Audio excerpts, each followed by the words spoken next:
Souza e eu estou aqui mais uma vez em um lugar maravilhoso, gente, fazendo aqui mais um episódio da nossa série FS Educa Visita.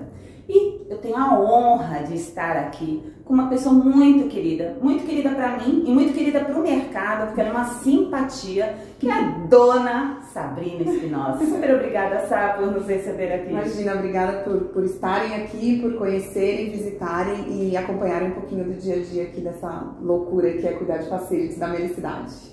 E ó, vocês viram, né? Nós estamos aqui na Melicidade, então ela vai contar muita novidade, muita coisa diferente que tem aqui. Inclusive, se você quiser vir trabalhar aqui, ela depois vai te dar a dica. Por isso, continua assistindo o nosso vídeo, tá bom? E para começar essa nossa entrevista, a gente sempre pergunta qual é a tua formação e como é que você veio parar nessa área de gestão de facilities e depois como é que você veio parar aqui.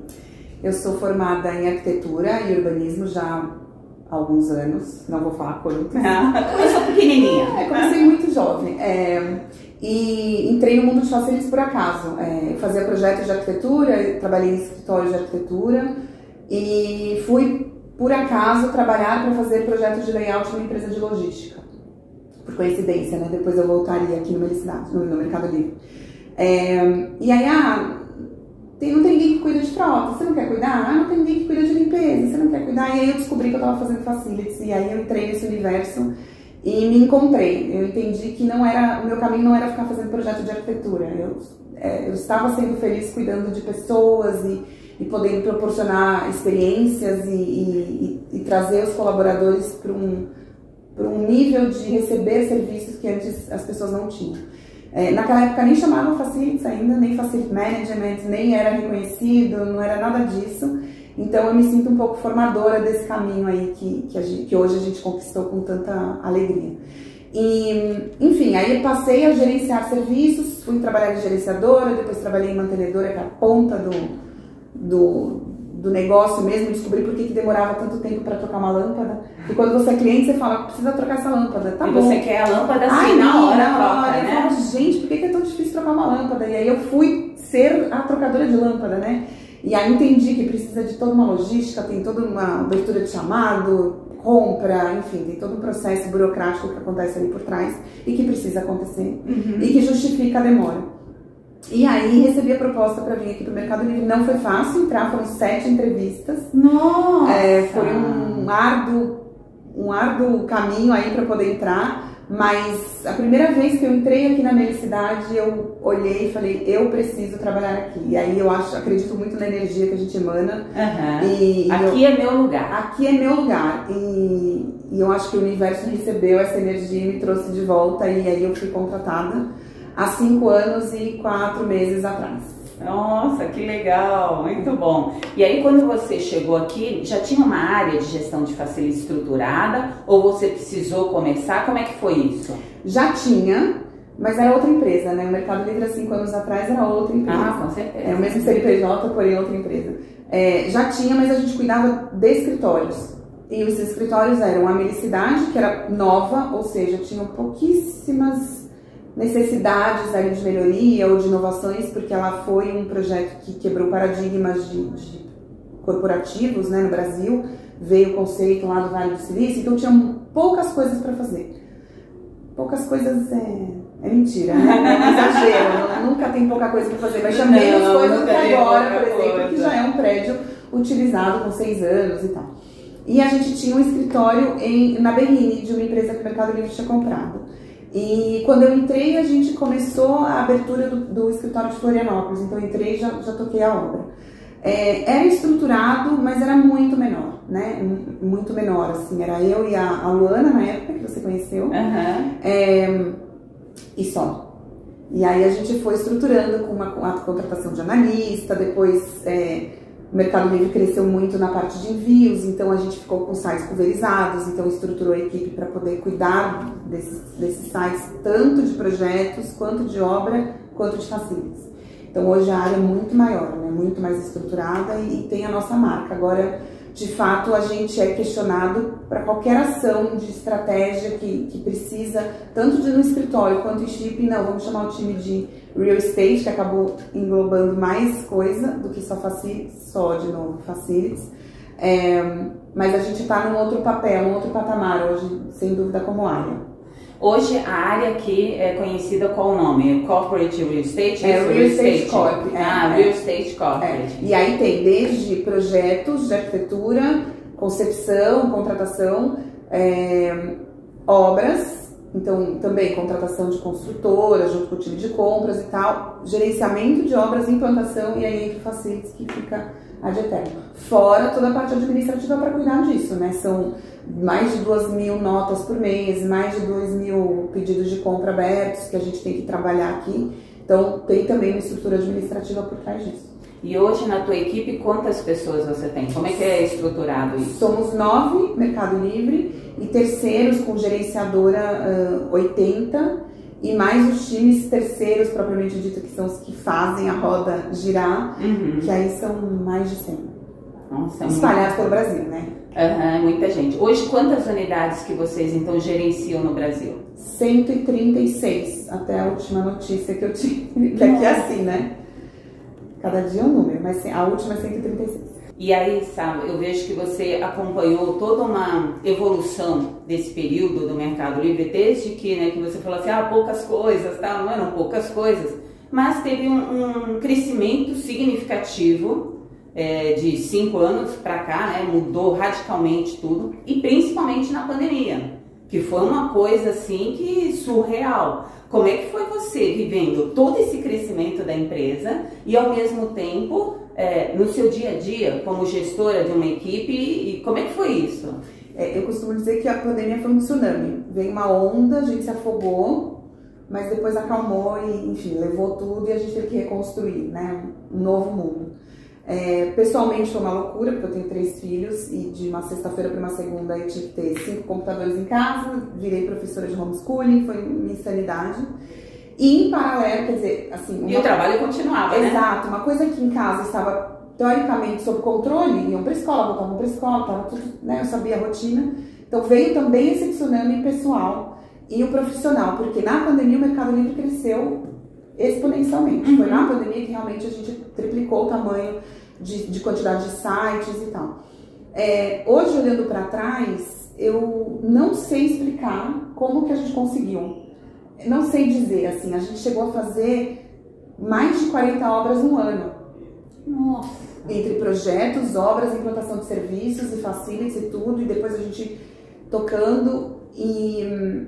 deu tudo certo, assim, mas foi muito, muito, muito exaustivo. Foi uma doação muito grande do time como um todo. Ficamos todos, assim, exaustos, né? E ainda na insegurança de vai voltar, não vai voltar, que produto que usa, que produto que não usa, vou sobreviver, não vou sobreviver. Tem pessoas próximas doentes, pessoas morrendo próximas. Então, assim, toda a insegurança emocional que você também, como gestor, tem que tentar passar para o time, quando na verdade você também não estava, né, num equilíbrio emocional ali, para ser o exemplo. Então, assim, em resumo, foi muito difícil, mas não foi impossível, né? Sobrevivemos literalmente e profissionalmente também. Então veio a onda, a gente se destruiu ali, ficou meio perdido e depois a gente se reconstruiu. Então todas as obras foram entregues em tempos absurdos, assim, eu falo, uma gestação demora 9 meses, a gente fez 9 filhos em um mês, porque foi uma coisa muito louca, mas um time muito incrível, um time muito dedicado, com uma dor de dono latente, assim, as pessoas realmente entenderam que era necessário toda aquela doação e foi, assim, foi. Eu devo muito a essas pessoas que fazem parte do time. Que legal, muito bom, muito bacana. Sabrina, assim, você é uma pessoa que eu vejo que concilia muito bem essa parte da maternidade. Eu vejo suas postagens no Insta, nas suas redes sociais, né? Quem ainda não acompanha a Sabrina, depois nós vamos colocar aí na descrição o LinkedIn dela para vocês se conectarem, acompanhem. Ela fala muito disso, dessa leveza de conseguir conciliar maternidade, vida profissional. E eu queria que você contasse um pouco qual é essa mágica que você faz, qual é essa mágica diante de todas as responsabilidades que você tem ter 3 filhos em fases diferentes, né? Então como é que funciona isso também? Eu falo, hoje é mais fácil porque tem 15, 13 e 10 anos, mas eles já tiveram 1, 3 e 5 e eu continuava trabalhando. Eu não tenho uma fórmula mágica, né? A verdade é que cada um sabe a dinâmica de dentro de casa, conhece os filhos, conhece o seu trabalho, conhece o seu time. Então, assim, tudo isso só é capaz. Eu só sou capaz de fazer isso, primeiro porque eu consigo delegar para pessoas que são muito incríveis, né? Muito mais do que eu e que realmente suportam ali. E delegar não é delargar, não é mandar fazer e depois você não... Então, é você saber o que você tem que delegar, o que você não precisa estar presente para você focar em outra coisa. E também entender que você não vai ser perfeita, né? Então eu não sou uma mãe perfeita, não existe. Meus filhos não são perfeitos, não sou uma profissional perfeita e tudo bem, né? Assim, é você saber que prato que vai cair, já sabendo qual é o prato e como que você vai resolver. Parece fácil e parece que é um passe de mágica, né? O mexo no nariz já tinha Sabrina Bruno, já tinha a feiticeira. Tinha a feiticeira, né? Que mexia no nariz e tal. Não é assim, é muito difícil, precisa ter uma rede de apoio tanto no trabalho quanto pessoalmente, então eu tenho pessoas que me ajudam. Meu marido, que eu não gosto de falar que ajuda, mas que é um pai, né? No sentido literal da palavra, então ele tem esse papel de pai. Que eu tenho o privilégio, que a gente sabe que isso não é a realidade de muitas mulheres. E ter uma rede de apoio no trabalho, que é realmente você fazer um time unido, agregado e que entenda os problemas e as dores e que caminhe junto e que reme junto. Não é fácil, porque eu costumo falar que tecnicamente a gente resolve qualquer coisa. Puxa, sei lá, o ar-condicionado parou, o teto caiu, a gente vai resolver. Mas gestão de pessoas, você precisa ter um respeito e uma empatia que eu sinceramente acho que eu fui conquistando ao longo dos anos e da maturidade, né? De entender que o tempo dele é diferente do meu e tudo bem, entender que o que dói pra ele não dói pra mim, mas eu não posso minimizar a dor dele, eu preciso respeitar o que ele tá sentindo, colocar o sapato dele, para entender como que eu posso ajudar ou agregar algum valor, e a mesma coisa com os filhos. Na verdade, eu acho que eu aprendi mesmo a ser uma líder e ter essa possibilidade de colocar em prática muita coisa de empatia com os meus filhos. Então, eles é que foram meus professores, porque eu também conto bastante isso. São 3 que nasceram de mim, que têm a mesma oportunidade, tiveram a mesma educação, o mesmo costume, absolutamente tudo igual, e são completamente diferentes, né? Para eu conseguir o objetivo de um tomar o banho, eu preciso gritar, pro outro eu preciso chorar, e pro outro eu preciso, sei lá, falar, meu, você tá fedendo, pelo amor de Deus e tal. E a mesma coisa as pessoas, como é que um objetivo comum no trabalho com pessoas de costumes diferentes, de educações diferentes, então você tem que aprender um pouco esse jogo de cintura. Cada um tem um jeito de ser, claro, né? Claro, assim, e com culturas diferentes, formações diferentes, histórias, dores, né, diferentes que trouxeram até onde a pessoa tá hoje. Então tem que ter um pouco desse, eu acho que o respeito e a empatia é a base de tudo isso. Mas não tem uma fórmula mágica, é todo dia ali suado. Não, e eu achei muito legal o que você falou dessa parte, porque no dia a dia, né, são pessoas diferentes. Você tem uma equipe aí e cada um é diferente, como os seus filhos, né, que você comentou. E a gente tem que saber lidar com essas diferenças e fazer com que essas diferenças contribuam para um crescimento do todo, né, do time, né? Eu falo muito para eles assim, o que falta em mim sobra em você. E o que sobra em mim falta em você. E é assim que a gente forma um time. Não adianta ter um time de pessoas iguais. Você tem que ter um time de pessoas diferentes que se complementem. Só que ao mesmo tempo que elas são diferentes, tem muito ajuste ali de convivência que precisa acontecer. Então, é um equilíbrio mesmo. E aí é o que eu falo muito nas redes sociais. Equilibrar carreira e maternidade, né? Nas redes sociais que eu digo, no Instagram, LinkedIn, eu vou mais pro lado profissional mesmo. Até para não ficar, né? Não perder o conceito da rede, mas no Instagram é bem focado em dar dicas, em falar para essas meninas novas que querem ser mães e querem trabalhar aqui. É difícil, mas dá tudo certo. Tenha calma, entenda que você vai falhar, que tudo bem, né? Aceite a sua vulnerabilidade, achar que não vai errar já é o primeiro erro. Então, colocar um pouco mais de tranquilidade, porque a vida não precisa ser essa loucura. A gente está acostumado a viver no caos, né?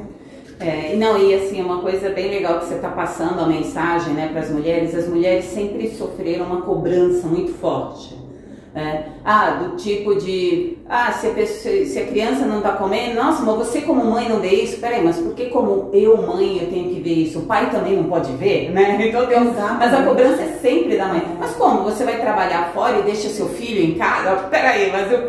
Né? Ou então, às vezes, até entrevista de emprego que eu já vi, que fala assim, mas você tem uma criança pequena e quem vai ficar com o seu filho? Será que essa mesma pergunta é feita para o homem? Absolutamente não. Não, então assim, as mulheres já sofrem uma cobrança nesse sentido e por isso que é tão importante ter exemplos, inspirações como você, que fala assim, gente, não somos perfeitas e tudo bem, né? E vamos levar, e vamos fazer as coisas com leveza. E assim, as crianças crescem, as crianças se tornam jovens e a gente tem que pensar justamente isso, em trazer valores que eles carreguem para o mundo, isso né? Eu ia complementar, que hoje eles me olham, claro que foi muito difícil, né? Meu filho andou, eu não vi, eu tive uma crise existencial porque eu estava trabalhando,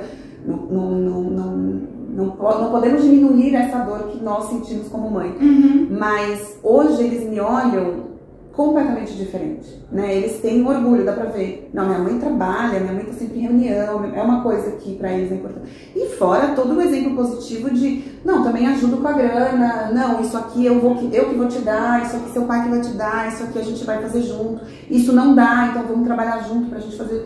Então, assim, eu acho que só agrega valor, né? Mas que isso seja uma escolha. Se a pessoa escolher, se a mãe escolheu cuidar dos filhos, tudo bem também. Não tem nada de errado. Maravilhoso, que privilégio incrível. Se a mãe precisa trabalhar, tudo bem também. Então, assim, tirar um pouco desse peso que a sociedade nos coloca e que nós, como mulheres, já carregamos. Eu falo que tem um papagaio de pirata aqui que chama culpa. Desde que você nasce, você tem culpa. Fecha a perninha, não anda assim, não pode usar roupa curta. Isso naturalmente vai criando culpas nas mulheres, né? Muito mais do que nos homens. Apesar de que hoje eu acho que a gente tem que ser um exemplo de mãe também nesse ponto. Então meus filhos têm culpa de muita coisa também, porque são homens, né? Não que eu queira que eles sintam culpa, mas precisa dividir isso. Não é só porque ela é menina que ela que tem que lavar a louça, não. Como assim? Não é só porque ela é menina que não pode usar roupa curta. Não, ela pode. Você como menino não tem que mexer com ela porque ela tá usando roupa curta, entende? Então, trazer para uma realidade muito diferente das nossas mães, das nossas avós, que muitas vezes não tiveram escolha. A minha filha, ela vai escolher ser o que ela quiser, aonde ela quiser e como ela quiser. E ponto. E eu vou sensacional. Tem uma frase que a Ana Fontes fala, é uma pessoa que eu admiro muito também, que ela fala assim, nós somos mães nós somos 50% da população. E somos mães do restante dos 50%, né? Então, assim, cabe a quem é mãe também preparar os seus filhos. Eu também tenho um filho de 21 anos, então ele tem muito já essa cultura de que, mulher pode ser o que ela quiser e tudo bem, e se relaciona com quem quer, é tudo bem, né? Então, assim, a gente tem essa missão também de preparar esses homens para o mundo, né? Porque é difícil para eles também. A nossa geração, que acho que é essa, que escolheu trabalhar e tal, nós somos mulheres diferentes das nossas mães, que naturalmente, de alguma forma, era um pouco mais submissa, ou por conta do peso financeiro, ou pelo próprio machismo que existia muito mais latente. Para os meninos é difícil, porque eles falam, nossa, essa mulher ela é muito forte, né? Porque a gente assusta, né? A gente quer que as mulheres trabalhem, mas os maridos não querem uma mulher que seja... Então, para eles também é muito difícil, é muita quebra de paradigma que eles precisam viver junto com a gente. Então, essa coisa de, não sou feminista, não quero ser, mas eu sou mãe e você é filho. Então, a gente tá falando do mesmo assunto. Sabrina, esse lugar aqui é incrível. Sabe assim, tem uma vibe. Gente, o lugar aqui tem uma vibe, uma energia. Você, assim, na entrada você já se sente bem, uma coisa do bem boa, sabe? Muito gostoso. E é claro que eu sempre faço essa pergunta em todas as minhas entrevistas. O pessoal fica curioso até agora aqui para saber, né, gente? A pergunta de $1 milhão. Como é que se faz para trabalhar aqui no Mercado Livre? O Mercado Livre tem crescido muito, então tem muitas vagas abertas. Esse ano, inclusive, já saíram em várias comunicações por aí de vagas abertas. Assim, meu conselho é seguir no LinkedIn, principalmente, porque no LinkedIn eles soltam os links. Tem a oportunidade de menor aprendiz, tem oportunidade de estágio, e aí você se inscrever na vaga. E, obviamente, procurar ali no network quem trabalha aqui para, né, dar aquela ajudada, mandar o currículo direto para RH. Mas, fundamentalmente, se cadastrar na vaga do LinkedIn.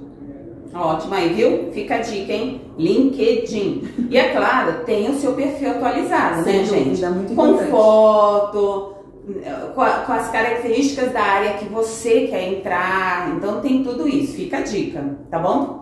E agora, infelizmente, já estamos encerrando a nossa entrevista. Que rápido! Né? Qual o conselho que você dá para esse pessoal que quer entrar na área de gestão de facilities, essa turma jovem? Assim, a gente tem que cada vez mais preparar mais jovens para esse mercado, né? Qual o conselho que você dá e alguma mensagem que você queira deixar aí para os nossos seguidores? Eu acho que para você entrar na área de facilities, você tem que gostar de servir. A essência do nosso trabalho é servir. Então é você se preocupar com os mínimos detalhes, que são os detalhes que fazem a diferença mesmo. Então a pessoa vai te pedir alguma coisa, por mais que você não concorde com o que ela está pedindo, você entender por que ela está pedindo aquilo e entender que você está no papel de servir, de se doar e causar uma experiência incrível para a pessoa que está trabalhando no ambiente que você é o gestor. Então, o meu conselho é, primeiro, tem que gostar de servir, e segundo, entender a dor do outro. Acho que essa, para mim, são as duas coisas fundamentais para você ser um bom gestor. Óbvio que tem a parte técnica, que você tem que estar sempre estudando, fazendo cursos, como na FS, enfim, sempre se renovando, se reciclando, isso sem dúvida. O hard skills, ele tem que estar sempre sendo reciclado e tal, mas o soft hoje eu acho que é o diferencial em qualquer empresa e acho que para o mundo melhor, né? Então, é investir no hard, mas não deixar os softs ficar para trás, porque você servir é uma essência de um soft skills, né? Então, olhar para essas soft skills. Tem que gostar de gente, né? Tem que se sentir bem se relacionando com as pessoas. É né? isso, né? É isso. Ótimo. E agora, então, as suas últimas considerações? Então, primeiro, muito obrigada, né? Pela oportunidade, pelo espaço de ter a chance de visitarem virtual, ainda que virtualmente, aqui a Melicidade, mostrar um pouco do dia a dia das pessoas que fazem parte de tudo isso. Tem muita gente que trabalha para que tudo isso funcione do jeito que funciona. Agradecer o convite e convidar todo mundo a seguir meu Instagram, LinkedIn, estou à disposição. Quem quiser falar comigo, os contatos estão por lá. Legal, obrigada, Sá, mais uma vez. Gente, então olha, na descrição do vídeo está o LinkedIn dela, sigam a Sabrina, vale a pena. O Insta nós vamos colocar também, até para vocês seguirem. Ela fala muito sobre essa parte da maternidade, da conciliação, do equilíbrio de tudo, então é muito bacana, vale a pena. E se você gostou desse vídeo, curta, compartilhe, vamos disseminar cada vez mais a informação para que mais pessoas também tenham acesso à informação e conteúdo de qualidade, tá bom? Muito obrigada por você estar conosco até aqui. Beijos no coração, fiquem com Deus e até a próxima visita.